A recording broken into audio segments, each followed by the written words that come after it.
VS आप देख रहे हैं, आपके साथ मैं हूं चांदनी धवन। और सबसे पहले बात करेंगे देहरादून में डॉक्टर निधि उनियाल के इस्तीफे के बाद सियासी बवाल मचा हुआ है और अब सीएम पुष्कर सिंह धामी ने इस मामले पर सख्ती दिखाई है। सीएम ने तत्काल प्रभाव से डॉक्टर निधि उनियाल का देहरादून से अल्मोड़ा ट्रांसफर रोकने का आदेश जारी किया है।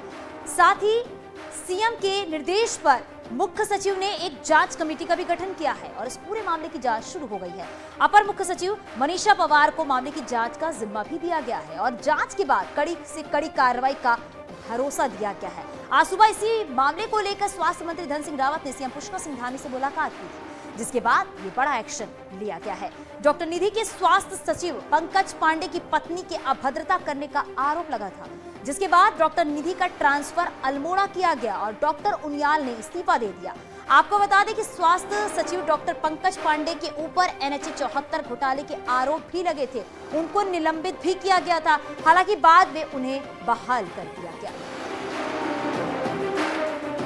उस पर बहुत सारी बातें आई हैं, हमने और स्वास्थ्य मंत्री जी ने आपस में चर्चा की है और हमने मुख्य सचिव को निर्देश दिया है कि अभी तत्काल उनका एक ट्रांसफर आदेश निरस्त कर दिया जाए और उस पर एक जांच कमेटी बना दी है। दून मेडिकल कॉलेज की एसोसिएट प्रोफेसर डॉक्टर निधि उनियाल के साथ स्वास्थ्य सचिव की पत्नी की अभद्रता करने और फिर डॉक्टर का रिजाइन करके जांच बैठाने के बाद भी मामला सुर्खियों में बना हुआ है। अब पहली बार स्वास्थ्य मंत्री का भी इस पर बयान आया है। मंत्री धन सिंह रावत का कहना है कि डॉक्टरों को कोई दिक्कत ना हो, सरकार ये सुनिश्चित करेगी और जो भी जांच के बाद दोषी पाया जाएगा उसके खिलाफ कड़ी कार्रवाई की जाएगी। साथ मौजूद है स्वास्थ्य मंत्री धन सिंह रावत। सर, जो डॉक्टर निधि उनियाल प्रकरण है, एसोसिएट प्रोफेसर हैं जो दून मेडिकल कॉलेज की, ये प्रकरण बड़ा चर्चाओं में है। देखिए, मुझे भी कल देर रात इस प्रकरण के बारे में पता चला और आज मुख्यमंत्री जी और हम लोग बैठे थे, उसमें एक तो हमने जांच कमेटी बिठा दी है और दूसरा ये क्या है कि जो डॉक्टर का ट्रांसफ़र कर दिया गया था वो रोक दिया है। सर, भविष्य में इस तरह की घटनाएं न हो, प्रोटोकॉल का उल्लंघन न हो, कुछ आवश्यक कदम इस दिशा में? देखिए, अभी जांच के बाद ही पता चलेगा कि गलती किसकी है और मुझे लगता है कि स्वास्थ्य के क्षेत्र में हम एक और जो बड़ा मैसेज देना चाहते हैं कि हम डॉक्टरों को लाना चाहते हैं, डॉक्टरों को कोई दिक्कत ना हो, ये भी हम सरकार चाहती है। और मुझे लगता है कि हम किसी भी तरह से सरकार ये चाहती है कि लोगों का भी इलाज ढंग से हो जाए और डॉक्टर भी हमारे ढंग से काम करें। मुझे लगता है कि जांच बैठ गई है और जांच के बाद जो भी तथ्य सामने आएंगे तब उसके बाद निर्णय लिया जाएगा। तो डॉक्टर निधि उनियाल प्रकरण में अपर मुख्य सचिव मनीषा पवार को फैक्ट फाइंडिंग कमेटी का अध्यक्ष बनाया गया है, वो रिपोर्ट देंगी। और आपने सुना कि स्वास्थ्य मंत्री ने स्पष्ट तौर पर कहा कि जो डॉक्टर्स हैं उनको किसी तरह की कोई दिक्कत न हो, ये भविष्य में सुनिश्चित किया जाएगा। कैमरा पर्सन दीपक उपाध्याय के साथ सुनील नौपरबात, न्यूज़ 18 देहरादून। वहीं डॉक्टर निधि उनियाल मामले में पूर्व सीएम हरीश रावत का कहना है कि डॉक्टर्स के लिए कोई वीआईपी नहीं होता, उसके लिए सभी पेशेंट या तो समान है या फिर सभी पेशेंट वीआईपी होते हैं। हरीश रावत ने कहा कि डॉक्टर्स महत्वपूर्ण सेवाएं देते हैं, उनको लेकर सभी को संवेदनशील रहना चाहिए। हरीश रावत ने इस पर कार्रवाई की मांग की है। अखबारों में पढ़ करके बहुत तकलीफ हुई और मैं समझता हूँ डॉक्टर्स के साथ हम लोगों को बहुत संवेदनशील होना चाहिए और बहुत उनकी महत्वपूर्ण सेवाएं होती हैं और उसमें डॉक्टर के सामने कोई वीआईपी पेशेंट नहीं है, सामान्य पेशेंट है, उनके सामने हर पेशेंट वीआईपी है। तो उसी लहजे से सब लोगों को बर्ताव करना चाहिए और मैं समझता हूँ इससे सरकार की किरकिरी हो रही है। मुख्यमंत्री को हस्तक्षेप करके मामले का ठीक तरीके से समाधान करना चाहिए। राज्य के स्वास्थ्य सचिव की पत्नी ने ओपीडी में काम कर रही डॉक्टर को इलाज के लिए अपने घर ही बुला लिया, लेकिन खुद सीएम धामी का परिवार अस्पताल जाकर डॉक्टरों के पास इलाज करा रही हैं। सीएम धामी की मां खुद ओपीडी में पहुंची और डॉक्टर के पास इलाज कराया। हालांकि प्रोटोकॉल के तहत सीएम के परिजनों का इलाज घर पर हो सकता है, लेकिन सीएम धामी ने नौकरशाही के लिए किसी भी एक तरह से नजीर पेश की है और खुद सीएम की मां ओपीडी में जाकर इलाज करा रही है।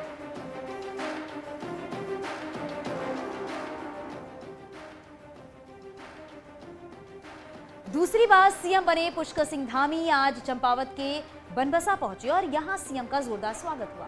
यहां चंपावत विधायक कैलाश गहतोड़ी ने एक बार फिर ऐलान किया कि वो सीएम पुष्कर सिंह धामी के लिए अपनी सीट छोड़ देंगे और सीएम पुष्कर सिंह धामी चंपावत से चुनाव लड़े। वहीं सीएम ने टनकपुर बनबसा से अपना पुराना नाता बताया है और कहा है कि उनके चुनाव को लेकर पार्टी हाईकमान फैसला करेगा, पार्टी जो तय करेगी वही होगा। कैलाश गहतोड़ी जी ने पहले दिन ही कहा था और चूँकि मैं पार्टी का सिपाही हूँ, पार्टी का कार्यकर्ता हूँ, कैलाश जी भी पार्टी के कार्यकर्ता हैं। अंतिम निर्णय पार्टी को ही लेना होता है, पार्टी का हाईकमान तय करता है सब विषयों को। मैं माननीय मुख्यमंत्री जी से एक चीज और कहता हूँ, एक आग्रह और करता हूँ, तनिक भी स्वार्थ नहीं है मुझे, केवल और केवल मैं क्षेत्र में घूमता रहूंगा, मेरे को कोई पद की लालसा नहीं है। केवल आप हाँ करिए कि आप चंपावत से चुनाव लड़ेंगे और हमारे कार्यकर्ता एक साथ आपके साथ खड़े रहेंगे। और देहरादून से बड़ी खबर मिल रही है, सफाई कर्मचारियों को धामी सरकार ने बड़ा तोहफा दिया है और सफाई कर्मचारियों का मानदेय बढ़ाकर 500 रुपए प्रतिदिन कर दिया गया है। करीब 6000 सफाई कर्मचारियों को इसका सीधा फायदा मिलेगा और अभी तक सफाई कर्मचारियों को 275 से 350 रुपए का मानदेय मिलता था, जिसे बढ़ाकर सीधे 500 रुपए प्रतिदिन किया गया है।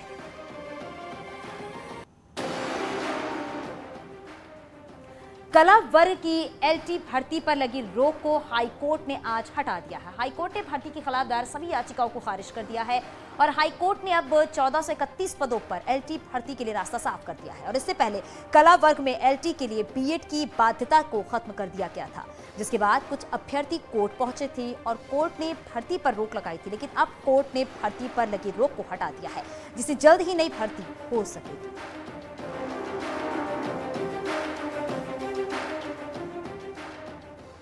साल 2018 में नाबालिग से शारीरिक शोषण को लेकर विवादों में रहे देहरादून के जीआरडी वर्ल्ड स्कूल को रक्षा मंत्रालय से सैनिक स्कूल के लिए स्वीकृति मिल गई है और जिसके बाद स्कूल एक बार फिर चर्चा में है, जबकि राज्य सरकार रुद्रप्रयाग के जखोली में सैनिक स्कूल खुलवाने की कोशिश में है। आप ये रिपोर्ट देखिए।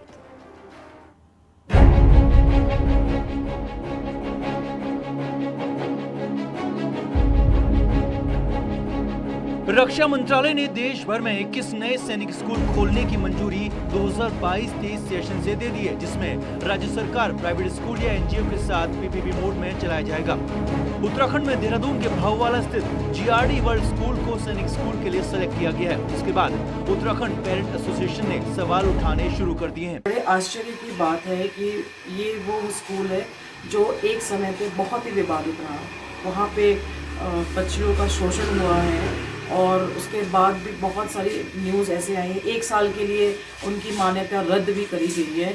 ऐसे में जेआरडी स्कूल को सैनिक स्कूल बनाना प्रशासन का ये जो फैसला है, इस पे बड़ा आश्चर्य हो रहा है। जीआरडी वर्ल्ड स्कूल की स्वीकृति को लेकर उठते सवालों के बाद अब राज्य सरकार अपने भेजे गए स्कूल के प्रस्ताव के लिए जोर आजमाइश में जुट गई है। दरअसल रुद्रप्रयाग के जखोली में भी राज्य सरकार ने सैनिक स्कूल के लिए प्रस्ताव रक्षा मंत्रालय को भेजा था, जिस पर अब मुख्यमंत्री का कहना है कि आगे सोच समझकर इस पर फैसला लिया जाएगा। देखिए, जो भी उसमें अच्छा होगा, एक अच्छा रास्ता निकाल के सबसे, चूँकि जो भी काम हमारी सरकार करती है माननीय प्रधानमंत्री जी के नेतृत्व में, उनका एक नारा है सबका साथ, सबका विकास, सबका विश्वास, और सबका विश्वास लेकर हम आगे बढ़ेंगे। जीआरडी एकेडमी की बात की जा रही है, वो भारत सरकार ने एक ऑप्शन दिया था कि प्राइवेट स्कूल्स भी सैनिक स्कूल बनने के लिए एप्लीकेशन दे सकते हैं। तो उनकी एप्लीकेशन पे भारत सरकार ने अपने विचार से निर्णय लिया है, उसमें स्टेट गवर्नमेंट का कोई रोल नहीं है। और दूसरा, जखोली में सरकार की तरफ से प्रस्ताव था, रुद्रप्रयाग में जखोली में, तो वो हम लोग परस्यू कर रहे हैं भारत सरकार से। सैनिक स्कूल घोड़ाखाल के अलावा प्रदेश को एक और सैनिक स्कूल मिलना एक बड़ा तोहफा है, लेकिन जीआरडी स्कूल पर उठते सवालों पर अब आगे क्या रुख रहता है, ये देखना दिलचस्प होगा। न्यूज़ 18 के लिए देहरादून से भारती सकलानी की रिपोर्ट। विधानसभा अध्यक्ष बनने के बाद पहली बार अपनी विधानसभा कोटद्वार पहुंची रितु खंडूरी का कार्यकर्ताओं ने स्वागत किया और इस दौरान कौड़िया चेक पोस्ट से लेकर पोस्ट ऑफिस के पास ऑडिटोरियम तक बाइक रैली निकालकर रोड शो किया गया। रितु खंडूरी ने दावा किया है कि कोटद्वार को जिला बनाने के लिए उनके स्तर पर हर संभव प्रयास किया जाएगा। इसके लिए अन्य विधायकों से भी बातचीत की जाएगी।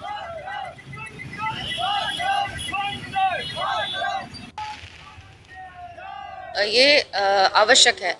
पैसा ज़रूर लगता है, ये भी मैं जानती हूँ। ब्यूरोक्रेसी की जो परेशानी होती है कि जिला बनते हैं तो खर्चा बहुत होता है, स्टेट पर भार पड़ता है, लेकिन जनता के जीवन को सरल करने के लिए भी आवश्यक कुछ चीज़ें करनी पड़ती हैं। तो मैं मुख्यमंत्री जी से बिल्कुल निवेदन करना चाहूँगी कि कुछ कोटद्वार के अलावा भी कुछ और विधायक हैं जो चाहते हैं कि उनके इलाके में जिला घोषित हो, तो हम लोग सब मिलकर इस पर काम करेंगे। हल्द्वानी के आदमखोर बाघ को आखिरकार नरभक्षी घोषित कर गोली मारने के आदेश हो चुके हैं। बाघ का आतंक ऐसा है कि लोगों का सब्र जवाब दे रहा है। आप ये रिपोर्ट देखिए।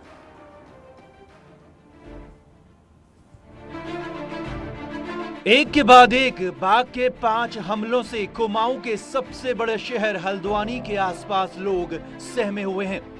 हाथियों पर सवार होकर गश्त कर रहे फॉरेस्ट के इन कर्मचारियों की निगाह से भी आदमखोर बाघ दूर है।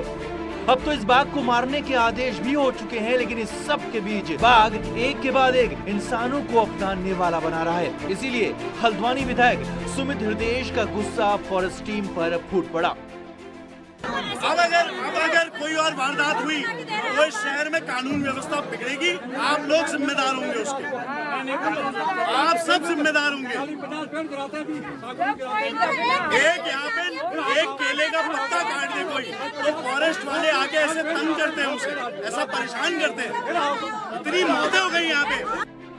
बाघ के आतंक के आगे उन लोगों की लाचारी साफ दिख रही है जो जंगल के किनारे रहते हैं और मवेशी पालकर अपना गुजारा करते हैं। 6 लोगों की जान जा चुकी और वन विभाग पूरा सोया हुआ लगता है। तो डीएफओ साहब आज आए, बड़े दिनों बाद प्रकट हुए। इससे पहले किसी वारदात में कहीं नहीं पहुंचे वो, और उनको मैंने यही चेतावनी दी और मैंने उनको ये नसीहत भी दी कि अगर मैं उनकी जगह होता तो खुद अपना ट्रांसफर रिक्वेस्ट करता। लेकिन वो एक अच्छी खबर लेके आए थे कि शिकारी की अनुमति मिल गई है। दिसंबर से लेकर अब तक जंगली जानवरों के हमले से हल्द्वानी के आसपास 6 लोग अपनी जान गंवा बैठे हैं, जिसमें से 5 लोग बाघ का शिकार बने हैं। ऐसे में लोगों को किसी भी कीमत पर इस आदमखोर से निजात चाहिए। हल्द्वानी से न्यूज़ 18 के लिए शैलेंद्र नेगी की रिपोर्ट।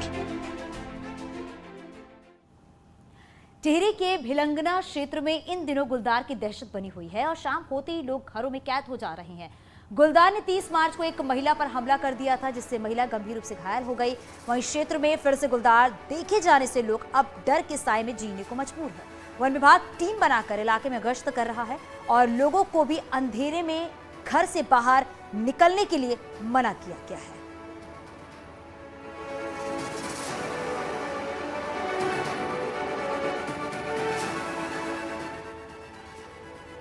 चलिए आगे बढ़कर बात करते हैं। आज पीएम मोदी के बच्चों के साथ परीक्षा पर चर्चा के दौरान उत्तराखंड के भी हजारों बच्चे वर्चुअली जुड़े और पीएम की बातों को सुना। इस दौरान देहरादून के राजीव गांधी नवोदय विद्यालय के बच्चों के साथ सीएम पुष्कर सिंह धामी और शिक्षा मंत्री हरसिंह रावत भी जुड़े।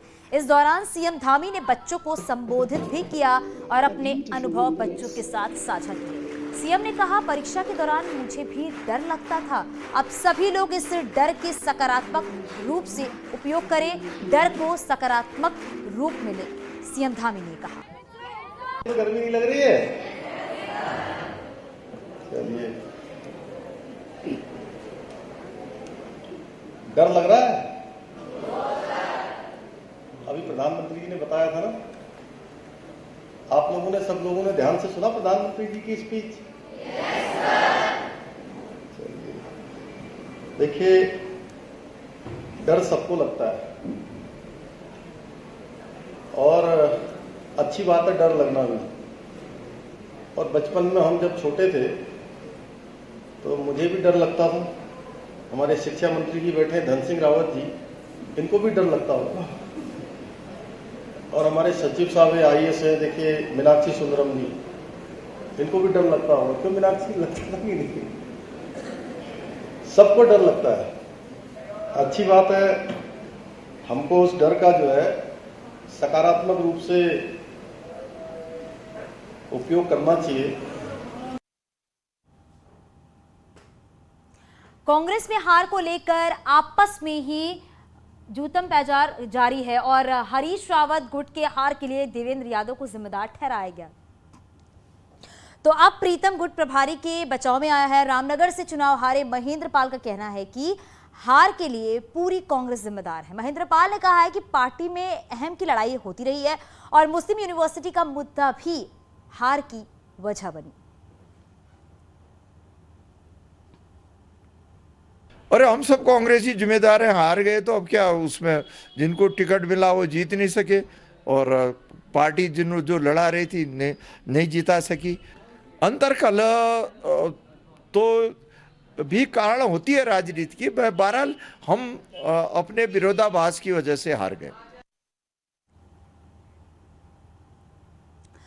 वन मंत्री सुबोध उनियाल ने घोषणा की कि फॉरेस्ट डिपार्टमेंट में एक फॉरेस्ट इंफ्रास्ट्रक्चर कॉर्पोरेशन अलग से गठित किया जाएगा जो केवल कंस्ट्रक्शन गतिविधियों का काम कर देखेगा। फॉरेस्ट एरिया में अधिकतर कंस्ट्रक्शन गतिविधियों में बिजी रहने वाले अधिकारियों को चेतावनी देते हुए मंत्री ने कहा है उन्हें कंस्ट्रक्शन के बजाय फॉरेस्ट एक्टिविटी में ध्यान देना चाहिए। वन मंत्री बनने के बाद क्योंकि नया विभाग है मेरे लिए, तो आज इसीलिए अपर मुख्य सचिव वन हॉप और सभी वरिष्ठ अधिकारियों के साथ बैठक की। सिखों के पवित्र तीर्थ श्री हेमकुंड साहिब गुरुद्वारा के कपाट 22 मई को सुबह 10:30 बजे खुलेंगे। चमोली जिले में 15,000 फीट से ज्यादा की ऊंचाई पर स्थापित गुरुद्वारा साहिब फिलहाल बर्फ की मोटी चादर से ढका हुआ है। सेना इसी महीने ग्लेशियर के बीच गुरुद्वारा तक रास्ता साफ करेगी।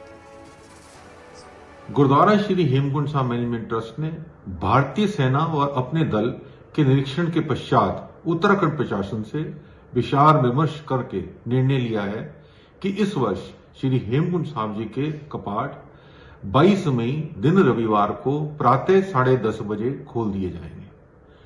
यात्रियों की सुविधाओं के लिए ट्रस्ट द्वारा अपनी सभी धर्मशालाओं में रखरखाव का कार्य प्रारंभ कर लिया गया है।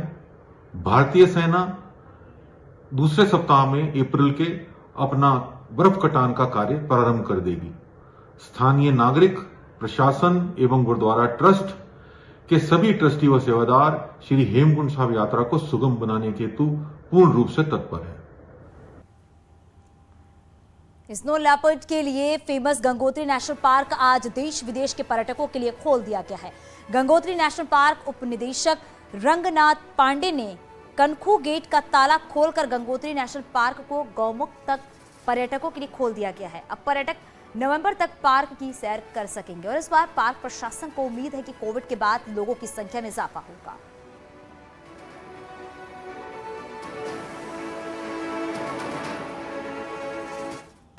पार्क में जाने के लिए इसके लिए परमिशन लेनी पड़ती है और ये परमिशन ऑनलाइन भी होती है जो सिंगल विंडो सिस्टम में भी है।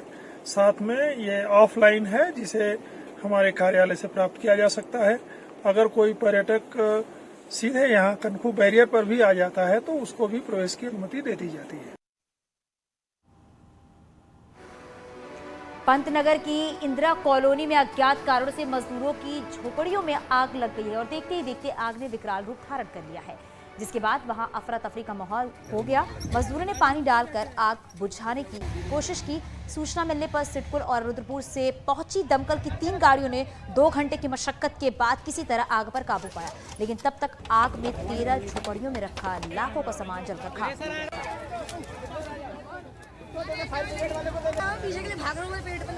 झोपड़ी 12-13 झोपड़ी जली हैं और गाय जली हैं 2 और 2-3 बकरी, सब जली गया। सब कुछ बचा कुछ नहीं है इसमें। सब कुछ जो कपड़े पहने हैं यही बचे हैं बस, बाकी सारा गाड़ी फाड़ी सारा कुछ। टिहरी में टीएचडीसी की मनमानी के चलते टिहरी झील में फेरी बोट संचालन ठप हो गया है, जिसके चलते झील से सटे आसपास के गांवों के ग्रामीणों को आवाजाही में दिक्कतों का सामना करना पड़ रहा है। टिहरी झील से सटे गांवों के लोगों के आर पार जाने के लिए पुनर्वास विभाग द्वारा फेरी बोट का संचालन किया जाता है, जिसका बजट टीएचडीसी देता है, लेकिन करीब 6 महीने से टीएचडीसी ने बजट नहीं दिया, जिसके चलते फेरी बोट मालिकों ने बोट संचालन बंद कर दिया है। वहीं पुनर्वास निदेशक का कहना है कि टीएचडीसी से बात की जा रही है। और यहां रुकेंगे छोटे से ब्रेक के लिए।